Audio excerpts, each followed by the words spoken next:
think they're all set. So now it's start. So today's special lecture, which will be conducted by the Dean Shannon Hader, the School of International Service, American University, located in Washington D.C. Right? Yeah. All right. So before we going to her the special lecture today, we have two welcoming remarks. The first one will be done by the former Dean of Grad School of International Studies, Professor Park Tae-gyun. Welcome, colleagues, students, and distinguished guests. As introduced, I'm Tae-gyun Park, the former Dean of SNU GSIS. It is my great pleasure to welcome you all to the Graduate School of International Studies at Seoul National University. Today, we have the honor of hosting Dean Shannon Hader from the American University School of International Service.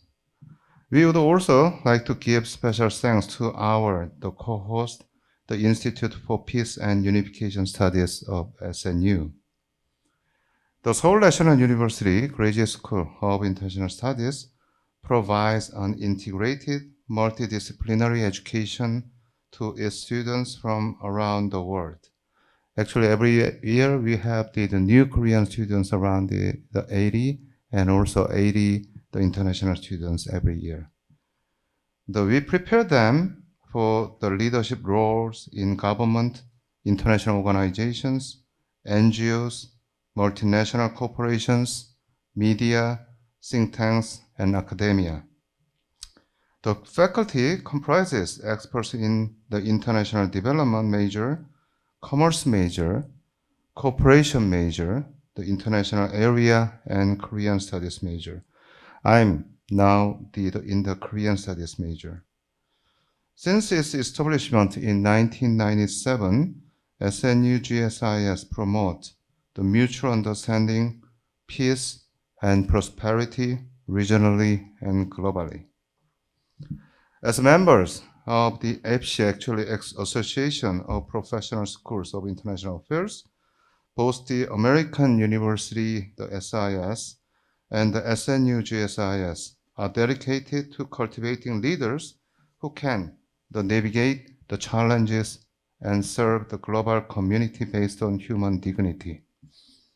We find it timely and meaningfully to have organized such the milestone event to enhance the partnerships between the two institutions. We hope that today's event will become one of many opportunities that strengthen the network among the members in the future.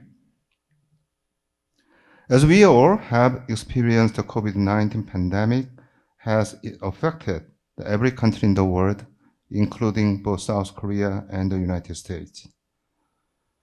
As we work to recover from the pandemic, there is much discussion about the diverse systems of resilience to withstand the situation in different societies. In this context, Dean Hader's lecture on the topic of the post-global pandemic society holds great significance. Thus, we are truly honored to have the Dean Hader with us today to share her insights and expertise on this critical issue.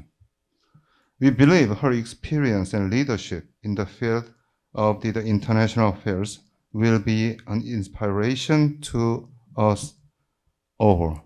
Actually, I was so surprised when I see Dean Hader's the career. Actually, he was former the Assistant Secretary General of the United Nations, and at the same time, Deputy Executive Director of the program, the UN AIDS, and so many experiences. On behalf of the Graduate School of International Studies of SNU, I would like to thank Dean Hader once again for joining us today. And also, I'm so happy to have our alumni professor, Lee Ji-young, here today. Thank you very much. Thank you. So Professor Lee Ji-young is our alumni, as our formerly mentioned, and she graduated from, actually we just studied together back in 1999, right? Under the Professor Baek Jin-young's the guideline and the supervision. So please stand up and then please give her a big applause. We're so proud of you.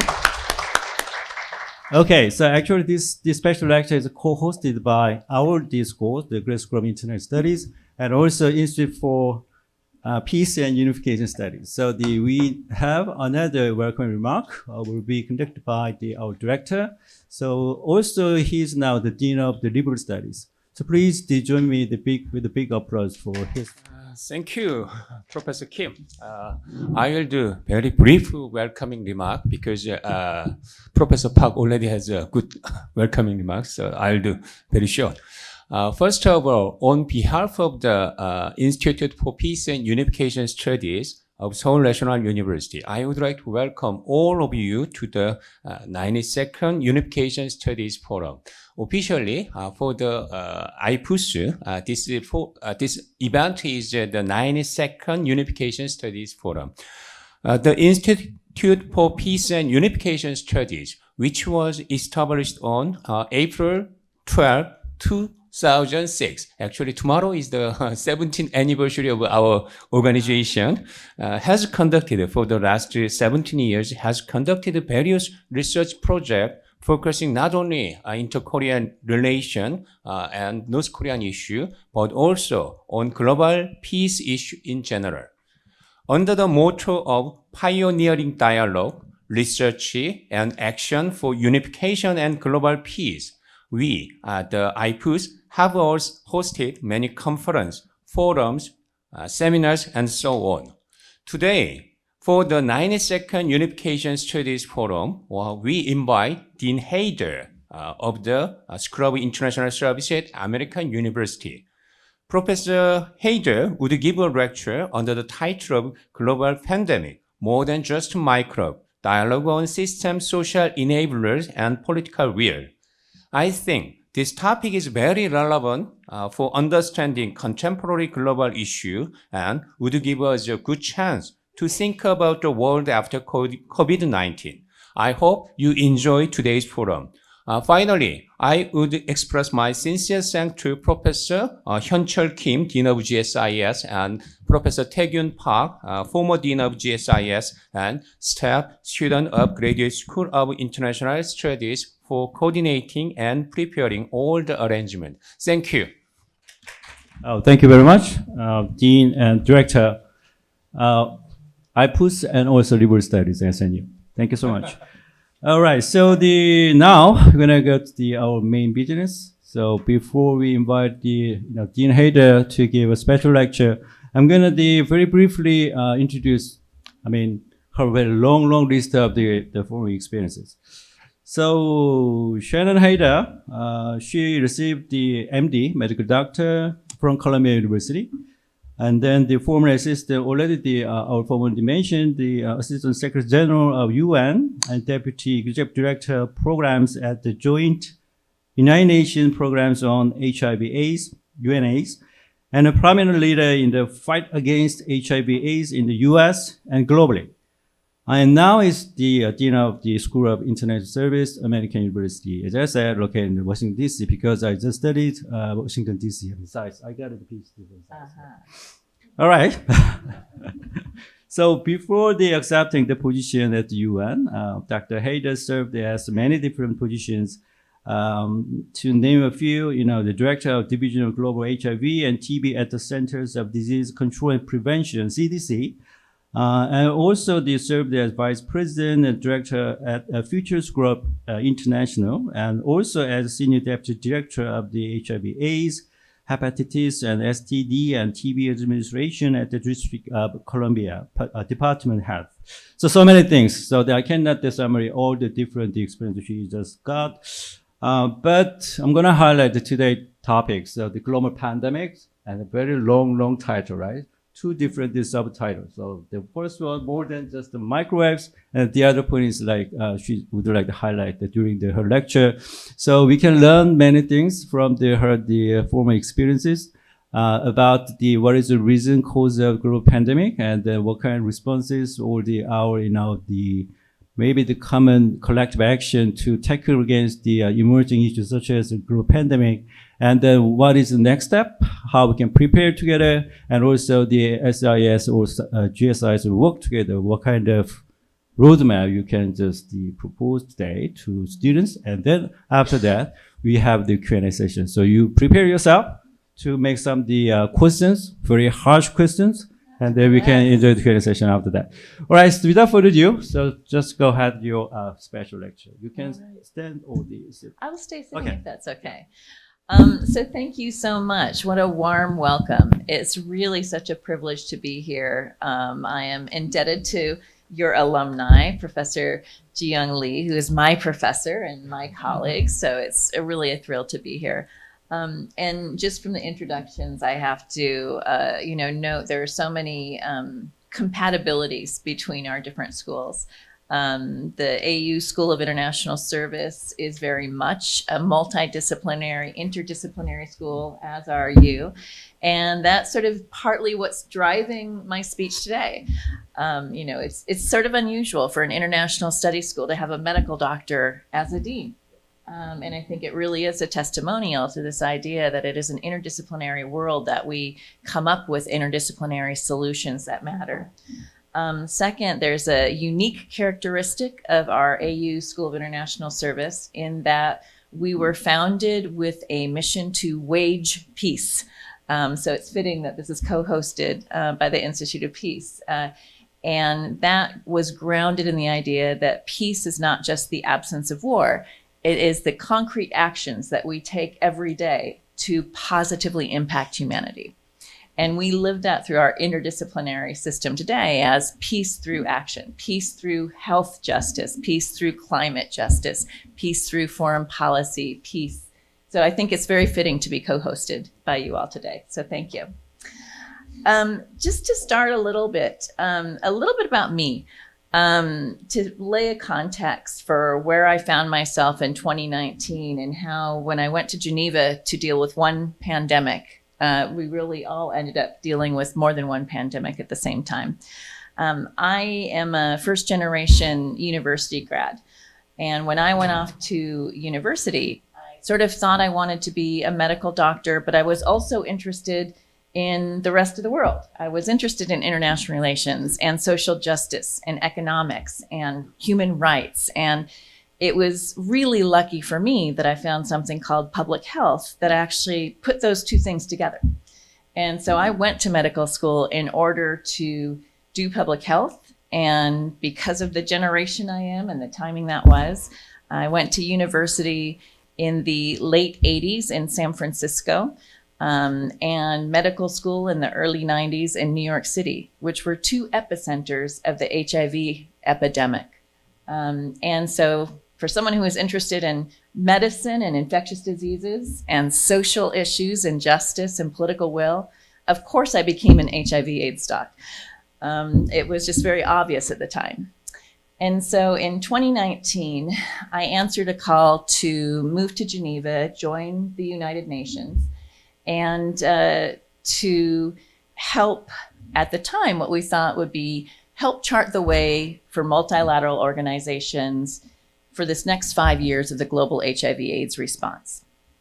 And that's because by the time we've reached 2019, since the time I had started training, we had gone from HIV/AIDS, where there was no treatment, no effective treatment from HIV, to the beginning of highly effective but very complicated treatment for HIV, to better treatment, but that treatment only being available in wealthy countries and not in some of the most highly affected countries in the world, including many of the countries on the continent of Africa, to finally having had a worldwide response such that most countries in the world had been building an increasingly effective, comprehensive HIV response for both treatment and prevention.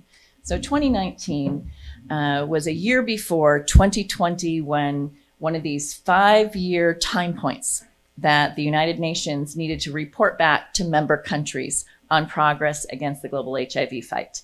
HIV and UNAIDS are unique in that they started with a political declaration nearly 20 years ago, or 20 years ago now, that brought all the countries of the world together to sign on to this idea of taking joint action and joint commitments to combating the HIV epidemic. That led to development of metrics and monitoring, with countries reporting each year on their progress for prevention, for treatment, for lives saved, for decreased death rates from HIV/AIDS. And it meant that every 5 years, the UN agencies are responsible for reporting back to the member states of how much progress are we making against these metrics and goals that the countries had signed on to for the previous 5 years. So in 2019, I joined UNAIDS knowing that we had 1 year left to make progress and would be reporting back on the 2020 progress. I knew that I was joining at a time where the 2020 goals were extremely bold. Some of the goals at the time were called the 90-90-90 goals, that by 2020, 90% of all the people living with HIV/AIDS in a country would know that they had HIV. So those who were positive would know that they had HIV. Of those who knew that they had HIV, 90% would be on life-saving HIV treatment. And of those who were on life-saving HIV treatment, 90% of those would have the virus in their body suppressed, meaning the drugs were working, the treatment was working.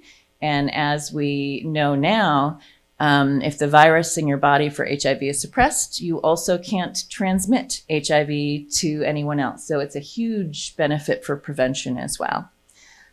So wanted to see how much we could accelerate the progress in each country by the end of 2020, but also knew that we needed to develop the next global strategy for what the next set of commitments by countries around the world would be to get to the next stage of the HIV response, a stage that perhaps would be the toughest yet because it was that tiny bit left to do, those who hadn't been reached by services and options and education yet. And so landed in Geneva to do that, spent my first 9 months traveling across our 80 country teams. I think I did 85 international trips in the first 9 months. And then suddenly COVID came.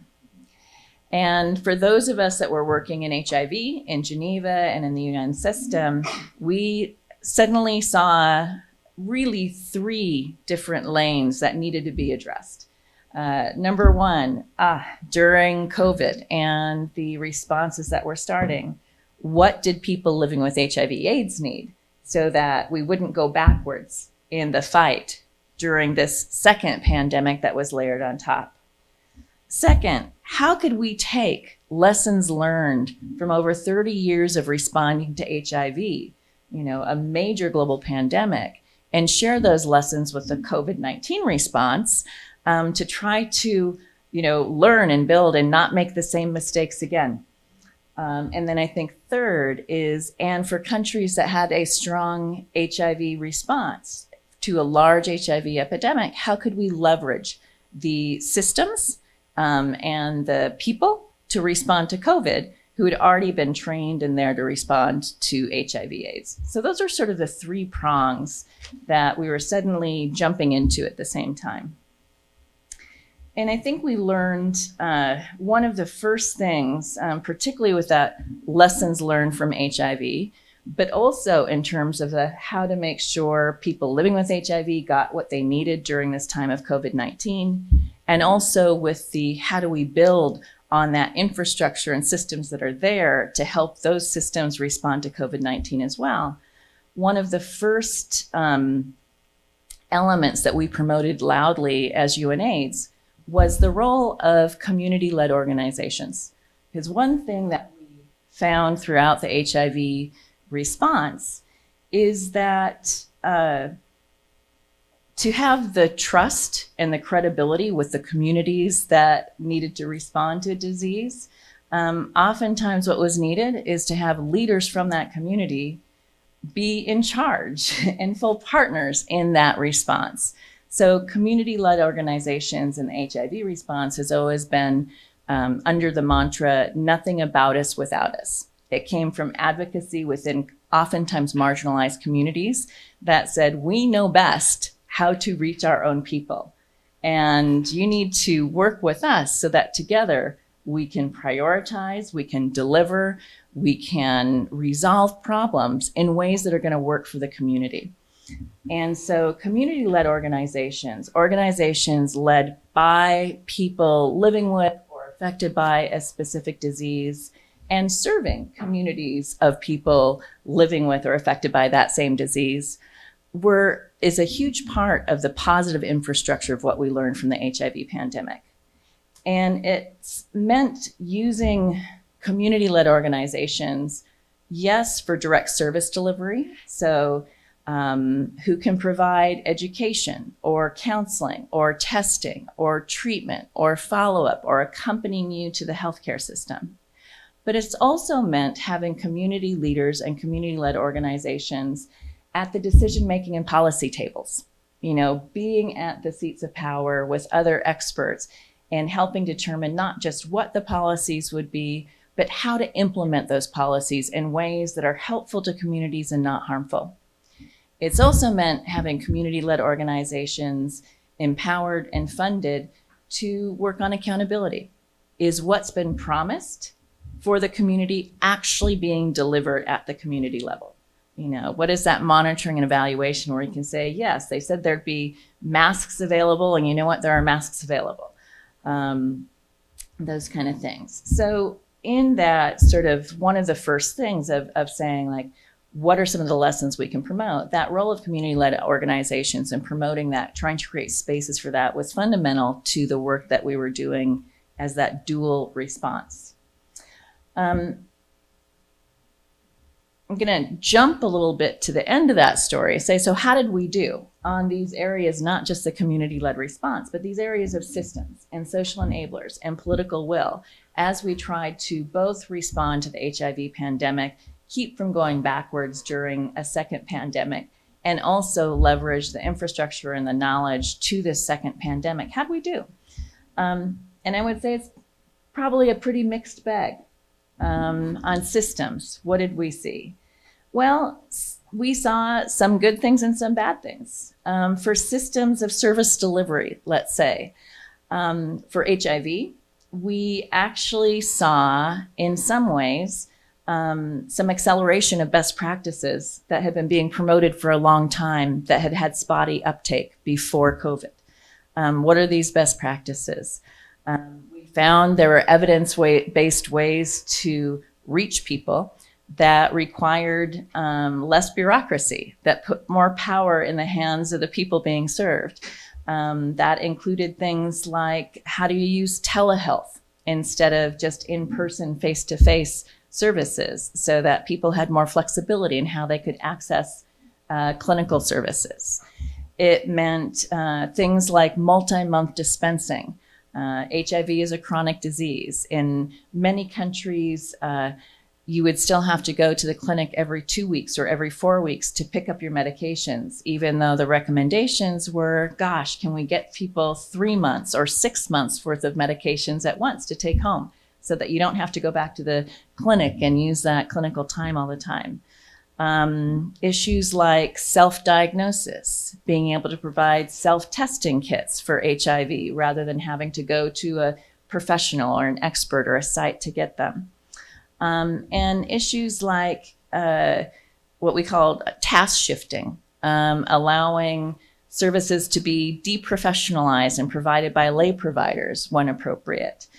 We'd had spotty uptake, sometimes strong, sometimes not so much, on those kind of systems approaches to services for HIV before COVID. But suddenly COVID did create the political will for even countries that had been resistant to adopting those innovations to go ahead and let them happen.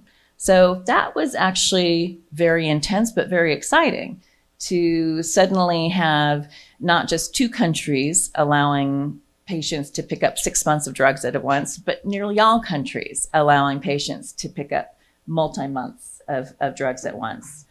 Yet at the same time, both for HIV and for COVID, we were very much faced with what were the systems for logistics, for supplies of medical resources, whether they're medications or whether they're testing elements and laboratory elements, and production of those. Became very clear that with the travel restrictions, with the shipping restrictions, those systems that had been highly centralized in one country or another, it became very difficult to make sure there was not an interruption in the supply chain to where they were needing to be for clinical services. For HIV in particular, many of the raw materials for HIV treatment drugs are produced in China. Many of them, the generic drugs themselves, are produced in India.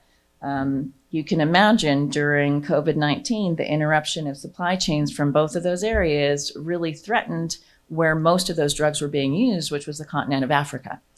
And so fortunately, there was a lot of scrambling and problem solving and exceptional efforts to make sure that the HIV treatment drugs were not interrupted. But that wasn't easy, and it also highlighted the breaks in the systems and what that meant for COVID-19. The fact that there was almost no production of HIV treatment medications on the continent of Africa itself, even though that's where most was being used. The fact that for childhood vaccinations, there were less than 10% of those vaccinations being produced on the continent of Africa compared to what the utilization, also very much highlighted that for the COVID vaccines, there were not the even simple, much less the complicated mRNA vaccine production facilities on the continent of Africa. And it became very clear that that was going to exacerbate the issues of wealth and economies, as well as access in terms of getting vaccines to lower income countries, particularly over the continent of Africa.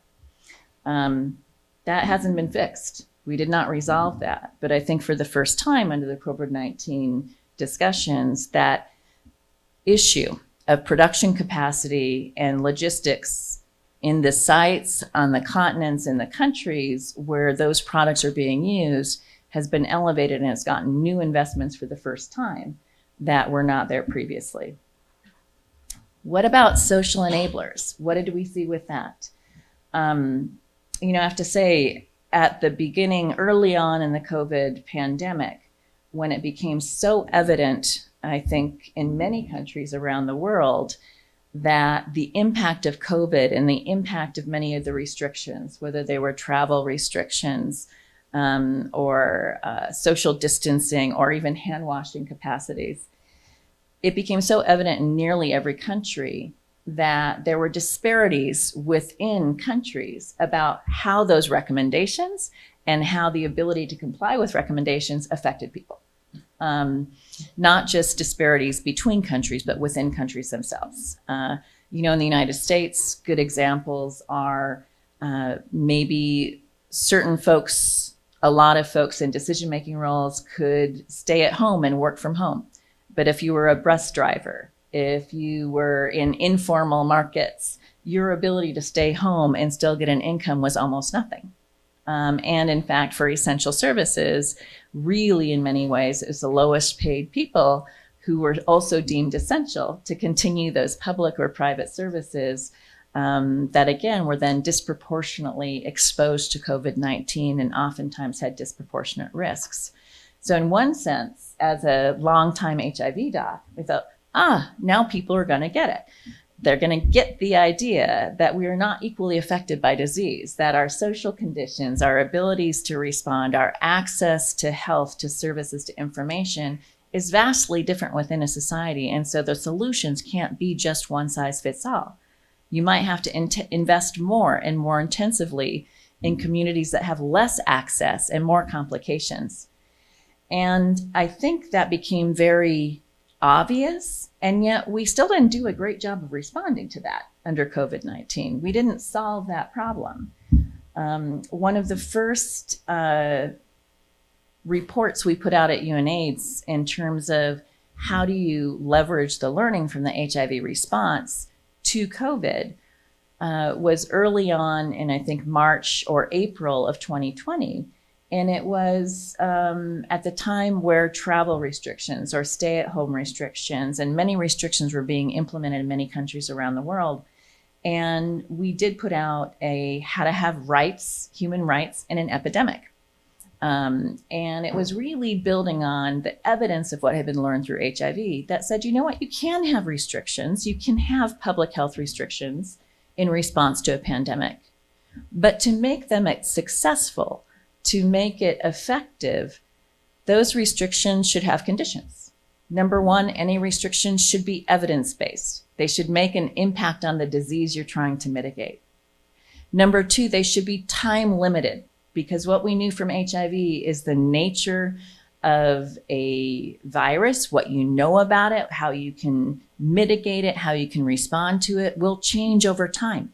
You were hopefully discovering new and more tools as time goes on, and therefore the restrictions should change as you have more tools and more knowledge. Third, those restrictions should be reviewable. They should be reviewable by another authority to make sure that the restrictions aren't in fact just there to control, marginalize, or harm people, but in fact are there to serve the needs of a public health response. And that fourth, restrictions should make accommodations for the most vulnerable people so that these restrictions don't exacerbate harm to those who are least able to respond to that harm. So how'd we do on that? Mixed bag. Some countries did very well and continued to move their policies, their approaches, made special accommodations for food and income and delivery to the most vulnerable populations. Other countries we saw use COVID restrictions to persecute marginalized populations further.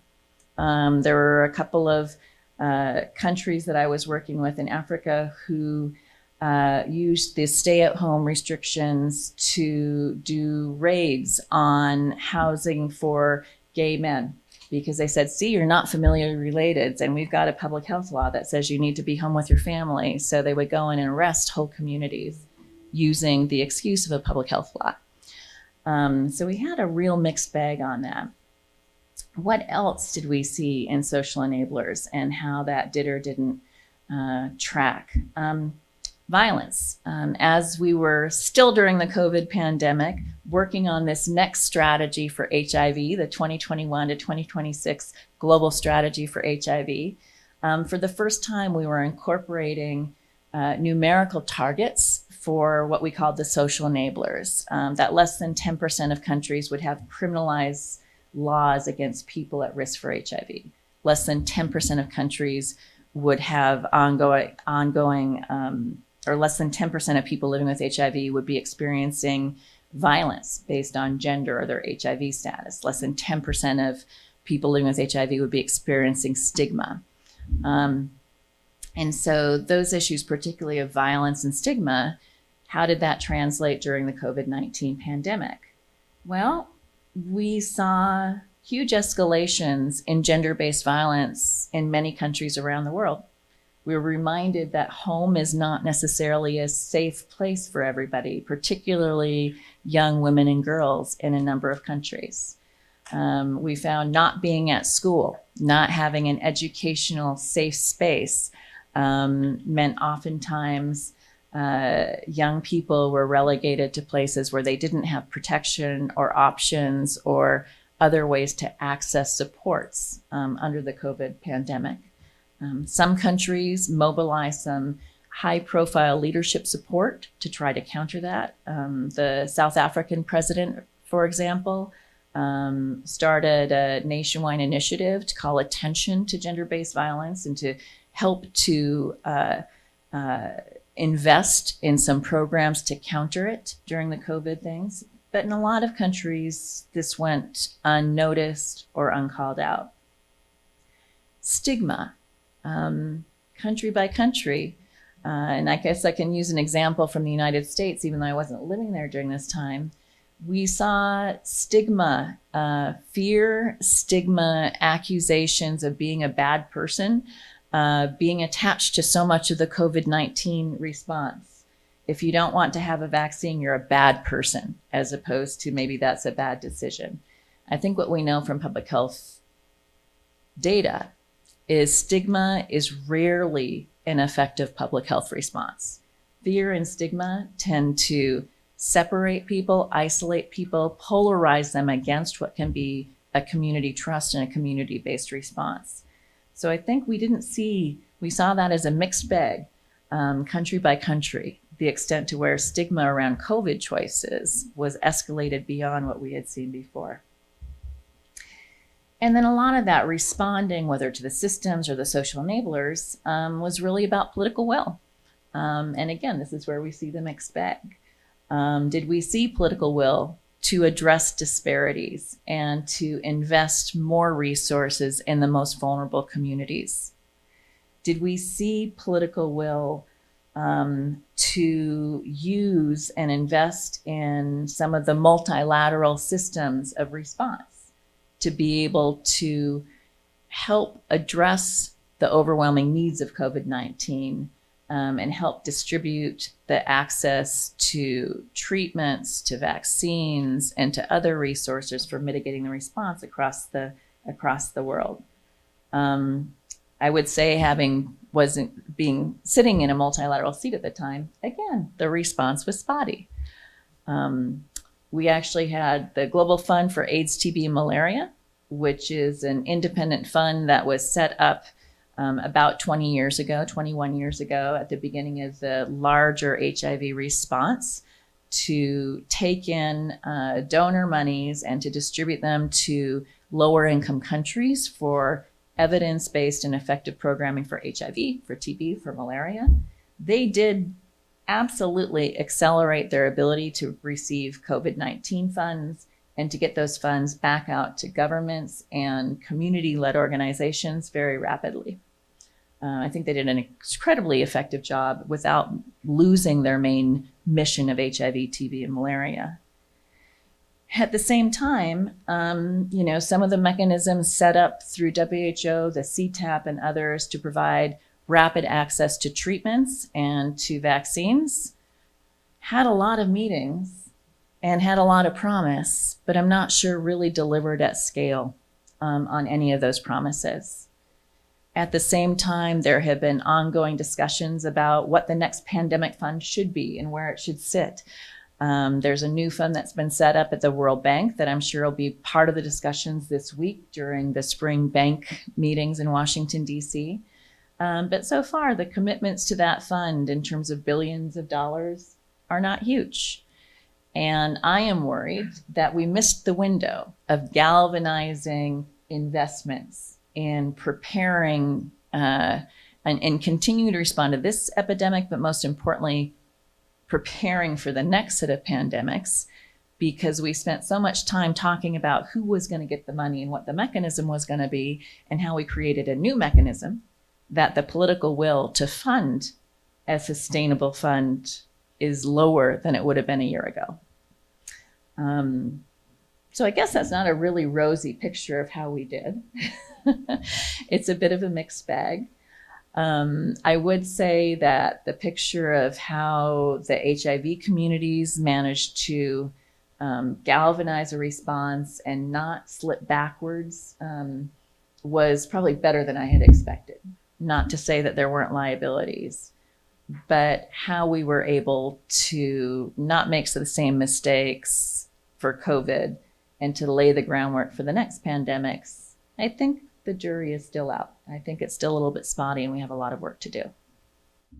She just threw out the very good the topics we have to discuss today. So actually, I have many questions to you, but let me summarize what she talked about, and then I'm gonna open the floor. I'm gonna collect some of the questions. So actually, I have to say, you're saying it's about, community-led organization. Everything is a mixed bag, and then we need the political will is a very important, the critical factor to launch the new mechanism to tackle or to combat HIV or the new diseases globally. So yeah, I fully agree with that. Also, the accountability based upon M&E, the monitoring and evaluation, also the compliance, and then we think of marginalized community, marginalized people on the ground, right? So how we can define them, how we can support them. So every single country, different context, different history, and different medical system. So we can support them, but how, right? So the summary as well as the question to you. We have COVAX, we have WHO. I mean, globally speaking. Yeah. And then the new the initiative taken by some so-called superpowers. So collect political will together to handle COVID-19 or the other, the new type of the pandemic. But who is right actor? How we can guarantee? I mean, those new actors and groupings, that's really reliable. I mean, kind of player. Because the vaccine diplomacy or the U.S.-China rivalry, and then they have their own a territory to cover Africa or other the developing countries. The global South, they lack of the vaccines in terms of the COVID-19 and the pandemic. So I mean, all in all, probably there are the many questions from the floor about what's going to be next. I mean, what's going to be do together. Yeah, the whole the picture of the global governance. Okay, so I'll stop here and then I'm gonna open the floor. So I think the many questions you have now. So raise your hands and then briefly identify yourself and then you can ask question to Dean Hader. Hi, I'm DJ Joe from Policy Department. Thank you for your presentation. So I have actually two questions. So let me start with the first question. I'm quite interested in the dialogue on systems. So you mentioned, the HIV.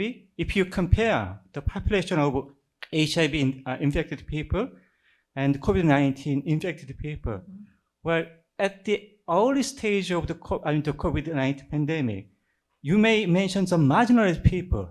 However, well, if you, the people who infected the COVID-19 is more than the people who are not infected with the COVID-19. So maybe, it may be very hard to apply the concept of marginalized people in dealing with the COVID-19, especially in the later stage of the COVID-19 pandemic. So probably the lessons from dealing with the HIV may be limited in dealing with the COVID-19 pandemic, especially at the later stage. So it is my first comment. You mentioned two systems. So one system dealing with the HIV, the pandemic, and the other is the system dealing with the COVID-19. So if you compare these two systems, what is the most different? What is the most striking difference between two systems? Yeah, absolutely. First, I want to talk a little bit about why I mentioned marginalized populations, even though COVID has a broad base of who it's affecting. Because I think not just both COVID in terms of your potential for getting sick and having poor outcomes, and also who is potentially disproportionately impacted by policy and restrictions, does actually have its own marginalized populations in a lot of ways. What do I mean by that? If you are, in many countries, if you're poor, if you have chronic diseases, if you don't have access to clean water and soap for washing your hands, if you don't have access to social distancing because you have such crowded housing and so many people in and out, you're going to be disproportionately likely to get infected. And you might be disproportionately likely to have bad health outcomes. So it's a different marginalized population than that for HIV, but it is still a disparity in many countries about who's going to be disproportionately impacted by both the virus and the response. And it's important because as we promoted community-led organizations, what we did see worldwide, for the most part, is many countries did move to using community-led organizations for direct services. And by direct services, I might mean information about COVID-19, supports for prevention of COVID-19, whether they're masks or, soap and water, eventually vaccinations. And I think the thing that's distinctive about COVID-19 vaccinations as compared to our vaccine systems, our COVID vaccinations are to reach adults versus most of our vaccine systems are for childhood diseases, right? So very different systems. And while we saw countries start to tap into community organizations for delivery of information or services, realizing, the best people to convince this community to wash their hands or wear more masks or know where to get tested are people from that community. What we saw almost across the board is representatives from those communities were almost never at the decision-making tables. So people with chronic diseases weren't part of the policy decisions about how to reach and support people with chronic diseases, what they needed and who needed to be the messenger for them to be most empowered, what the pop-off valves need to be. They also weren't empowered for the accountability. Very few governments wanted folks saying that you said there's going to be testing available at this site or vaccines available at this site, but we're here and it's not here. So we saw a real reversion or a concentration in the decisions and the accountability in many countries with the national government systems and to the exclusion of sometimes the communities that needed to benefit from them. So I think there are parallels there, even though they're different marginalization. I think in terms of the systems for HIV versus COVID, I think some of the differences really depend on what a country's experience with HIV is. If you're living in a country that's had a robust HIV response, but has also had a huge HIV prevalence, or it's a common disease, many of those HIV systems were built to pretty high scale. One of the countries I used to work in is Zimbabwe, that these days about 1 in 5 adults is living with HIV. And so if you've built healthcare systems able to deliver chronic diseases at scale with specialized testing and treatment and changing what's available every couple of years as new innovations come, those countries that had a robust, large-scale HIV response, it translated very well to layering on some of the needs to reach adults on this health system for COVID, even though they were more and additional and different people, perhaps, that was easy to leverage. I think the other places where we saw systems that responded very well, and I think that the other comparison between HIV and responding for COVID is the extent to which you had robust surveillance and data systems to track disease, to identify, track, understand where disease was concentrated, where it was intensifying, and how that was shifting. The difference is for HIV, that doesn't shift day by day or month to month, that shifts year by year. So it's a much slower shift, but those systems for being able to identify, concentrate, and use that data to drive your response. If you had a sophisticated system for HIV, regardless of how common or not common it was, it seems like those systems were built on very well for COVID-19 in many countries. I think the other place where we saw systems practice for one pandemic then really translate well to COVID-19 were in countries that had experience with SARS. So the countries that had experience with SARS, countries that had experience with Ebola, I think both built on those, whether they were civil systems, cultural systems, or public health systems, to sort of rapidly shift to be able to build on the COVID-19 specifics, but using that pattern in those systems that had been useful before. Okay, thank you. Okay, we're gonna go second round. Okay, thank you, Dean Hader. I was very mesmerized from the session, which was very rich for me, who is studying political science and also a registered pharmacist here. I want to ask a question about the community-led organization. The demand for community-led organization is keep increasing during the pandemic and also during the aging condition in the society. However, as you mentioned about the seats and funding, I can see that people are fighting for this authority and it is becoming controversial. And this is like implicating the conflict of interest. During this condition, I'm worried that the care for patients and patient-centered care might be lessened or diminished. I want to ask a question about, have you ever had similar experience like this, or are there any recommendation about how should we deal with this problem? Thank you. Hello, my name is Jen, and I'm also an alumna of SIS, so it's very nice to have Professor Lee and Hader here. And thank you for the speech. My question was that regarding the pandemic, one of the main issues that arise from the pandemic was Asian hate based on the pandemic issue.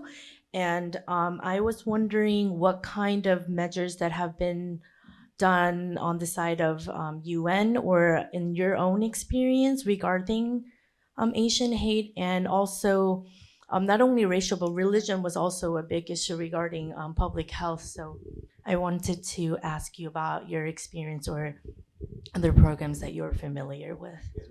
Yes, no, thank you. And I'll start with the second question first and then go backwards. Absolutely, what a horrible and still, I think, not resolved effect of the pandemic, but the mishandling of the pandemic, right? So this is where fear, stigma, hate all converge. And I think what accelerated this is certainly there are certain countries or certain politicians who used that, right? Used fear, stigma, racism, and targeting of certain countries or certain populations for their own political expediency. So to me, that's on the political will side, right? Those were choices that a lot of political leaders took to actually identify where were seats of fear or misunderstandings or perceptions and to amplify them versus to counter them. To me, that's a political choice, as well as a problem of not investing in the antidote to that. You know, whether it's information campaigns, whether it is legal and judicial ways of tamping down on hate and just saying this is not tolerable, whether it is political leadership and posturing that says this is not acceptable, as opposed to using that in ways to consolidate a power base. So I think this is yet again an example where that is not a public health response. The evidence base would suggest it's the opposite of a public health response. I think it's also where some of the challenges in working as a globe against a disease, even in it with multilateral systems there, sometimes can complicate things more. I think there were some challenges in the early response between WHO and the government of China that created some mistrust or some lack of transparency, that when you have a lack of transparency, it also gives fodder for rumors, fear, mistrust, that again went unmitigated, I think, and it's a horrific thing. In terms of the community-led organizations and client-centered care and elements of that, I think it's a little bit related, but interestingly enough, this global HIV strategy that we were working on at the same time and consolidating and did manage to get passed by the United Nations during in 2021, June 2021, during the COVID pandemic. But for the first time in that strategy, we were actually solidifying targets around the role of community-led organizations. This was one of the two most controversial elements of that strategy for many member states. The idea that community-led organizations, not in lieu of government organizations, but as an addition to government organizations, as an addition to private sector organizations, as part of an infrastructure for a public health response. that community-led organizations should have and should be supportive to have a distinctive and complementary role, was seen by a number of countries as a threat to national sovereignty.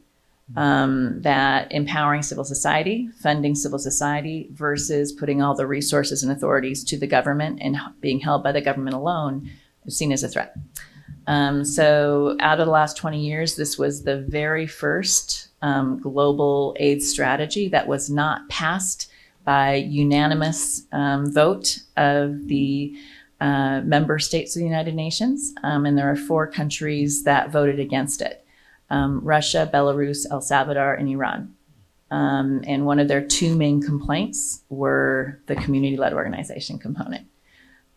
So I think it is telling that this is not an obvious place to invest for a lot of folks. But in so much evidence from the HIV response, and I think evidence from some of the places it was very effective in the COVID response, we can see the value in trust, in finding the people who need something, in not just what is being delivered for health, but how it's being delivered and who is delivering it matters to reaching 100% of your goal. It might not matter to reaching 10% or 20%, but reaching those people who are less trustful of the government, this can be a very good complementary evidence-based way to reach them, that sort of client-centered care. Yeah, so it's interesting. All right, thank you, Dean Hader, for the great speech and your thoughts. It was amazing. I did a little bit of research before I came into this forum. I saw you on LinkedIn, and I saw one of the introduction of yourself says that you think the global is local. And I do agree with that. And I think it is therefore very important to be able to access to all countries, especially when it comes to health issues. And that's why I want to ask you some questions about the access to vaccine. Earlier, you've mentioned, some low-income countries where they've been not able to, access vaccine, whereas high-income countries were, easily getting those items. So, and you've also mentioned that it has not been yet resolved, but gotten advanced. And I want to know, how it has been advanced, and I guess in extension to second question is how could the institutions can approach to those countries that are kind of closed, perhaps North Korea. I do know that North Korea has not been accepting any kind of help or assistance from different countries, especially the US or the UN. And so and because it is so important to get into them as well, since they're one of the locals. So I would like to know how that has been advanced and how it will be done to the countries like North Korea. Thank you. Hi, my name is Hyojin Park. I currently go to GSIS. I'm a master's student here. So my question, I think a lot of us are very interested on the community-led organizations part. So the same goes for me. It was actually surprising that you told us that it was a success for the HIV/AIDS. So on that part, I want to ask if you think that the success of the community-led organizations in the public health sector could be telling us a new way in going forward into a more global society, because our world is moving into more globalization, we're looking at the bigger picture, but I feel like breaking it down into smaller pieces like the community-led organizations, this could be a new way of IOs to not totally reform, but try delegate their power, I guess, authority a little bit. I was wondering if you think that it would be possible to stretch it outside of the public health sector into different aspects of our world right now. So yeah, thank you. I think from the beginning of the COVID response, and knowing that we were on globally in an accelerated race to develop a vaccine, and felt that a vaccine was going to be very, very important. From the beginning, it was easily projected that there were going to be disparities, that we needed some global mechanisms to try to ensure that all countries would have access to vaccines and not just wealthy countries.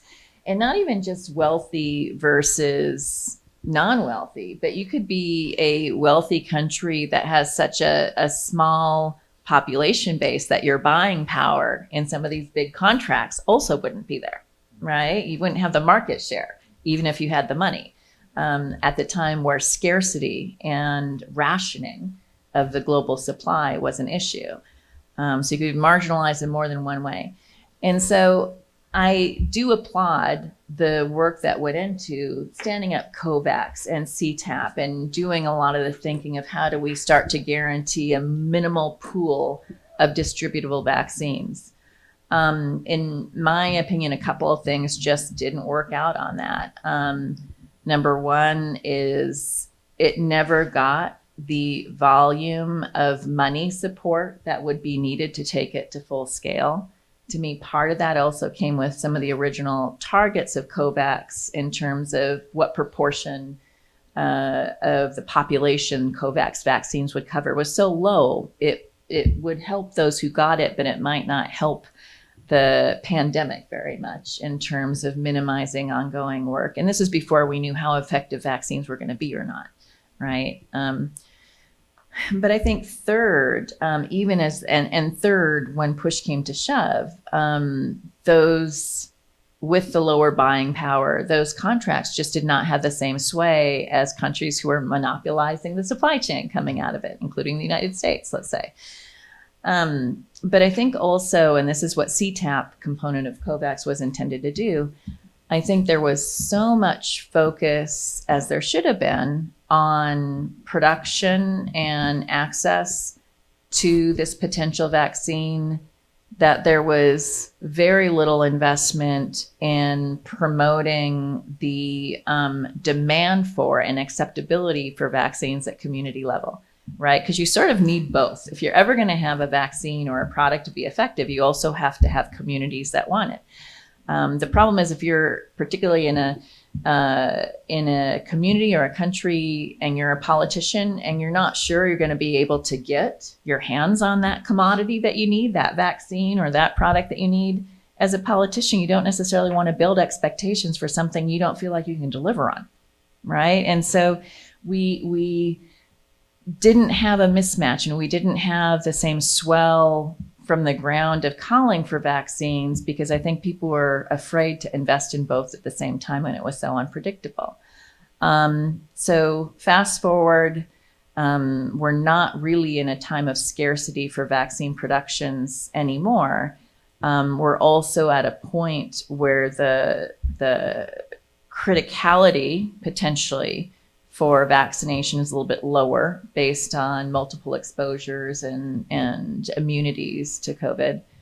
But importantly, once the vaccine was available at scale, the demand for it wasn't there necessarily for folks who had had to wait for it. So I think it was a mismatch to scale. It was a mismatch to scale of supply, and then it was a mismatch of supply to demand with a deficit in demand as well. And I feel like that got in the way of all the momentum of going forward. Where I do think, there is progress for the next pandemic is there are finally some investments being made in vaccine manufacturing capacities in several countries in Africa, in other countries that didn't exist for now. So do I hope that continues and that holds promise for the next time we need a rapid vaccine? I hope so. Because I think local production and local availability is part of where you have more confidence to marry that supply and the demand and not be afraid of creating demand.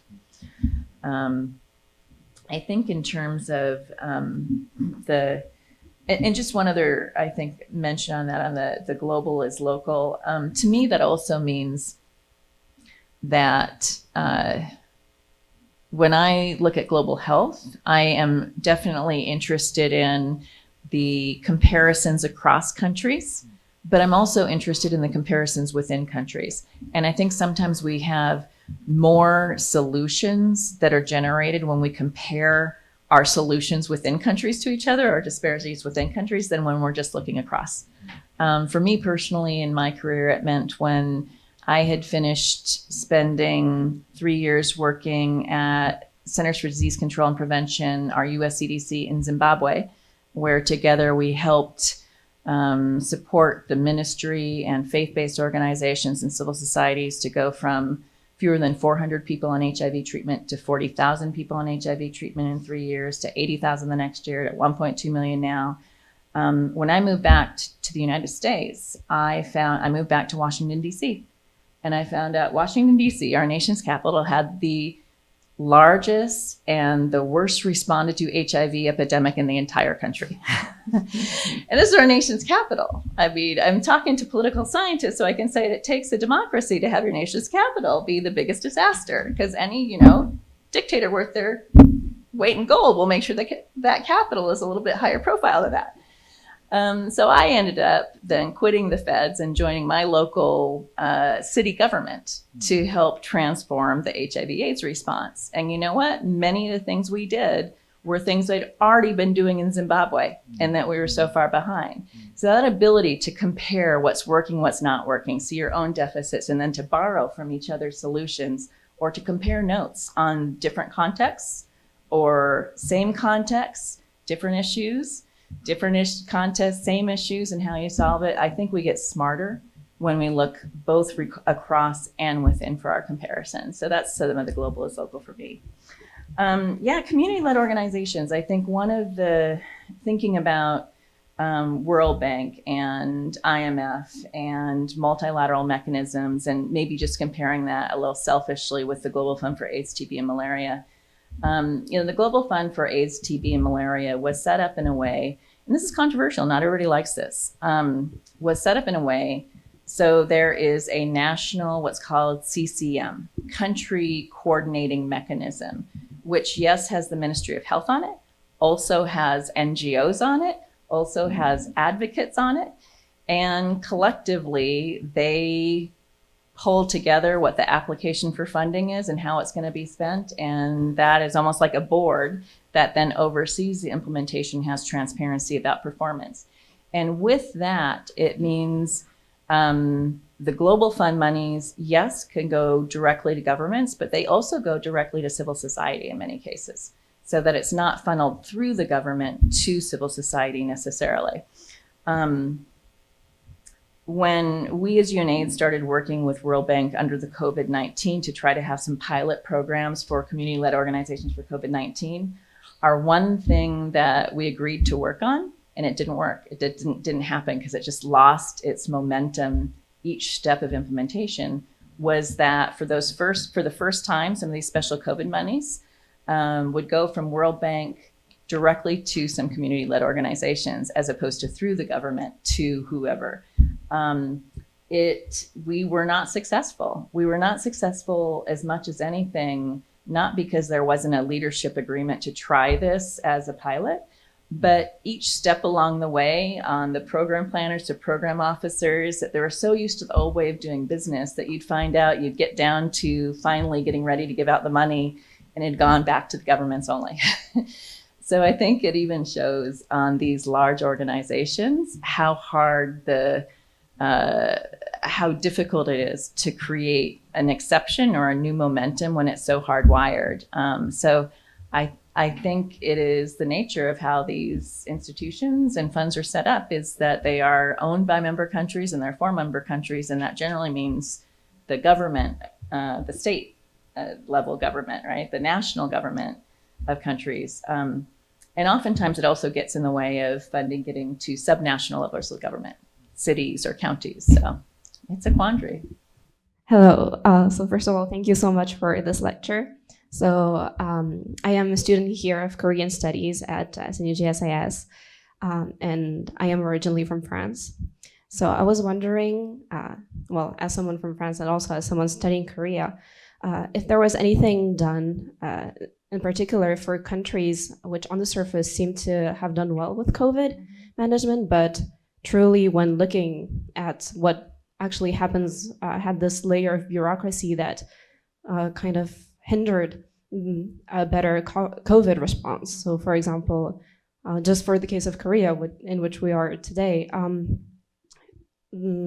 results, well, it is impossible for anyone to go into quarantine before getting an official test from a public health service.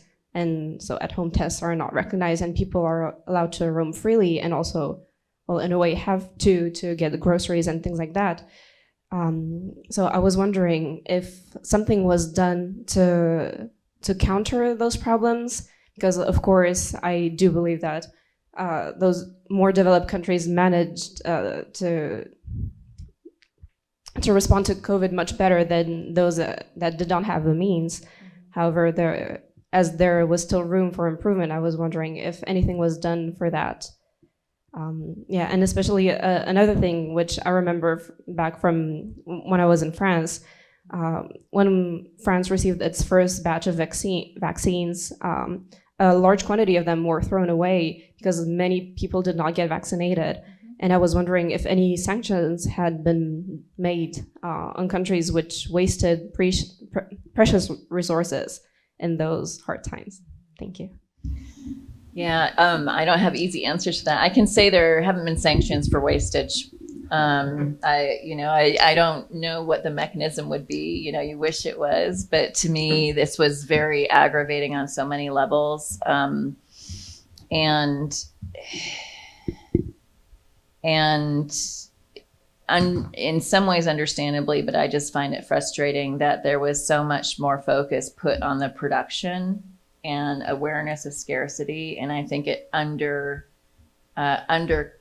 it was really disproportionately low focus on creating demand and trust and access in ways that would be easy. So I think that is just a very strong example of that. The expectation by the folks who are so focused on production and know it's a good thing, that everybody else is just as passionate about it as you are and trusts you. I wish we would learn our lesson on that. And I think particularly I wish that there had been, I mean, honestly, this varies country by country. I can speak from the United States side of it, that vaccine hesitancy and vaccine resistance for childhood immunizations had been growing for 25 years. I had written an op-ed in 2017 or 2018 because I'm from Washington State, outside of Seattle, and in Washington State we had 2 of the most under-vaccinated cities in the country for childhood vaccinations, and I had written an op-ed, is it going to take an epidemic to get us to vaccinate our children? And so there has been a lot that had been unintended to in public health demand, particularly about vaccines, in many countries for a long time. Unaddressed, underinvested in, unmitigated. And then we inherited that problem and didn't mitigate it going into COVID. I don't know of a single country that's had a perfect COVID response. It's hard to be perfect when everything is changing all the time. I don't think there is anything perfect. So we should all continue to try to learn about, what are the elements that worked and that were replicable? What are the elements that were well-intended but went flat? What are the unintended consequences that we know now that we didn't see then? I think, there's certain elements of what we saw, and I'm not as familiar with all of the details of the Korean response. But, there are certain things that we've seen across many countries that give room for hope. Many of these countries were SARS countries. So countries where mask wearing because of SARS or pollution was already culturally prominent or acceptable had a lot easier times as a population saying, okay, we're going to take this on. COVID's here. Let's mask up. Countries where public health has not been partisanized. I say public health has always been political. That's the public part of public health. You've always had to deal with communities and leadership and impressions and dynamics and power. but it's not always partisan. It is not always, the issues aren't always a struggle between different ends of the political spectrum. So I think countries where public health had not been partisanized also tended to have a more consistent and cohesive message and response on the political will side for investments, for messaging, for leadership. So I think the more we can maybe pull out some of those issues and say, how do you prepare now for what's next? But I think a lot of countries are fatigued and they don't want to prepare for what's next because we're so exhausted from the frustrations of what hasn't worked. So we have to figure out some way to re-energize. So I think it's time to release her. All right. So we are very honored to have you today. Very, intriguing the speech. So I enjoyed very much, and then also we are look for tours to having you once again in the near future. So keywords like today, going local, is right. Maybe all the solution could be coming from the locality, mixed bag, political will, and leadership, and then the global cooperation, and then cooperation between SIS and GSIS. That's right. All right, so thank you very much indeed. And then please give him with a big applause. Thank you.